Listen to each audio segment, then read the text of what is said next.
The 20th century existentialist philosopher Albert Camus stated that, "A man without ethics is a wild beast loosed upon this world." In this lecture, we are going to provide an introduction to ethics.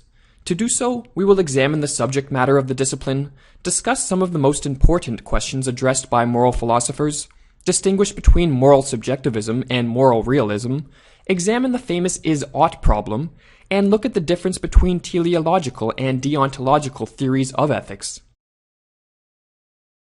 As a philosophical discipline, ethics originated in ancient Greece over 2,000 years ago. Socrates and a group of teachers from ancient Athens, known as the Sophists, are said to be the first moral philosophers in Western civilization. Ethics is often defined as the study of morality, but a more detailed and revealing definition is provided by John Day in his book Introduction to Ethics.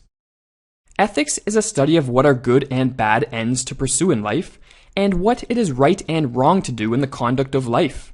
It is therefore above all a practical discipline. Its primary aim is to determine how one ought to live, and what actions one ought to do in the conduct of one's life. It will also be useful to define morality, given how often the term is used in ethical discourse. Day defines morality in the sense used in philosophical ethics as standards of right and wise conduct, whose authority in practical thought is determined by reason rather than custom. Because moral philosophers attempt to determine how one ought to act in the course of their life, or in other words, with prescribing action, ethics is said to be concerned with the normative realm. In contrast, a discipline such as anthropology is said to be descriptive rather than normative. Anthropologists observe, describe, and explain the actions and behaviors of individuals. They do not, like moral philosophers, attempt to prescribe action. In addition to the ultimate question of how one ought to live their life, a few other questions which have been particularly prominent in the history of ethics include: what makes actions moral, or in other words, good or bad, right or wrong? And why should one behave in accordance with an ethical theory? Or in other words, why should one do what morality prescribes? As a quick side note, questions which deal with the nature of ethical statements, and not with prescribing how one should act, are said to belong to the branch of ethics known as metaethics. An important question within metaethics is whether morality is objective. What philosophers are trying to determine when addressing the objectivity of morality is whether moral judgments have a truth value, or more simply, whether they can be said to be true or false in a manner which is independent of personal opinions and attitudes. For example, when one makes a statement such as "the Earth is bigger than the Moon" or 2 + 2 = 5, one can determine whether these statements are true or false in an impersonal, objective sense. However, the question of interest when attempting to determine the objectivity of morality is whether the same can be done with moral judgments such as it is wrong to steal or one ought to tell the truth. Those who deny that moral judgments can be true or false in the sense we just specified adhere to the position called moral or ethical subjectivism. Such a position maintains that moral judgments are expressions of preference or personal opinion, and therefore there is no rational way for deciding between two conflicting judgments. Those who believe, on the other hand, that moral judgments can be true or false, and are made so by objective features of the world, are called moral realists or moral objectivists. Closely related to the question of whether morality is objective is the is-ought problem. This problem was famously examined by the Scottish philosopher David Hume, and his exposition of it forms the basis of what is called Hume's law. Basically, the is-ought problem concerns whether one can derive a statement of what ought to be the case from what is the case, or in other words, from descriptive statements about the world. As David Hume wrote, "In every system of morality which I have hitherto met with, I have always remarked that the author proceeds for some time in the ordinary ways of reasoning, and establishes the being of a god, or makes observations concerning human affairs, when all of a sudden I am surprised to find that instead of the usual copulations of propositions is and is not, I meet with no proposition that is not connected with an ought or an ought not. For as this ought or ought not expresses some new relation or affirmation, 'tis necessary that it should be observed and explained, and at the same time that a reason should be given. For what seems altogether inconceivable, how this new relation can be a deduction from others, which are entirely different from it. Philosophers commonly interpret Hume's stance as being that you cannot logically derive a statement of what ought to be the case from what is the case. So let us say that we observe it to be the case that in certain areas of the world there exists a great disparity of wealth. This would be a descriptive statement about the way the world is. However, from this statement of how the world is, according to Hume, we cannot derive a statement about how things ought to be. So from the descriptive statement about wealth inequality, we cannot derive the normative statement that we ought to equalize wealth through redistribution, nor the normative statement that we ought to abstain from redistributing wealth.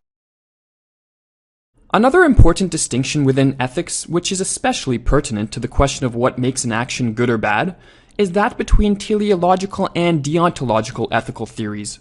Robert Almader, in his work Human Happiness and Morality, A Brief Introduction to Ethics, nicely distinguishes between the two by saying, the first kind of theory asserts that the morality or the immorality of an act, and hence the rightness or wrongness of an act, is a function solely of the consequences of the act, and the natural tendency of those consequences to produce pleasure or pain, or goodness or happiness, in some degree and in some way. Any such theory we call a consequentialist or a teleological theory. The second kind of theory asserts that the morality or the immorality of an act has basically nothing to do with the consequences of the act. This latter kind of theory we call deontological.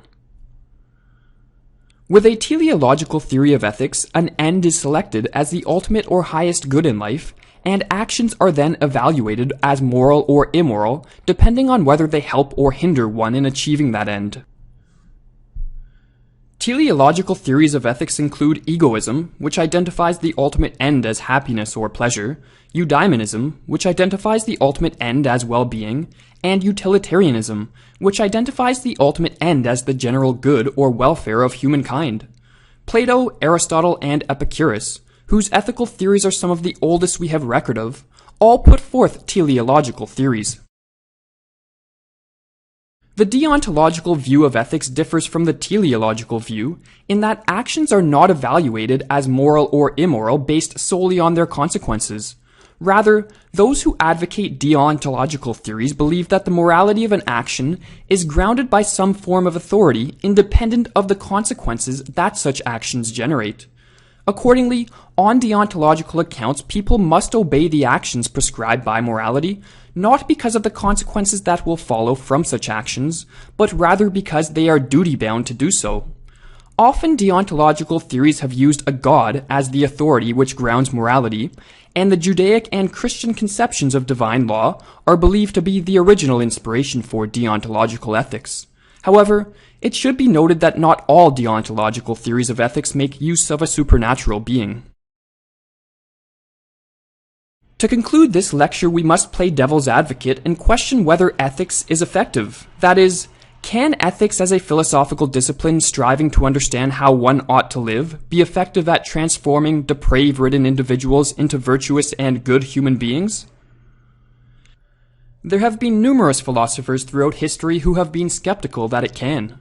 Immanuel Kant, for example, understood that within the discipline of ethics there is a vast gulf which exists between theoretical speculation and practical implementation. He wrote, "The point is not always to speculate, but also ultimately to think about applying our knowledge.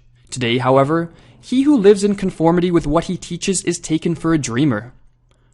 Arthur Schopenhauer was even more cynical regarding the possibility of ethics influencing one's actions, writing, "Virtue cannot be taught, no more than genius.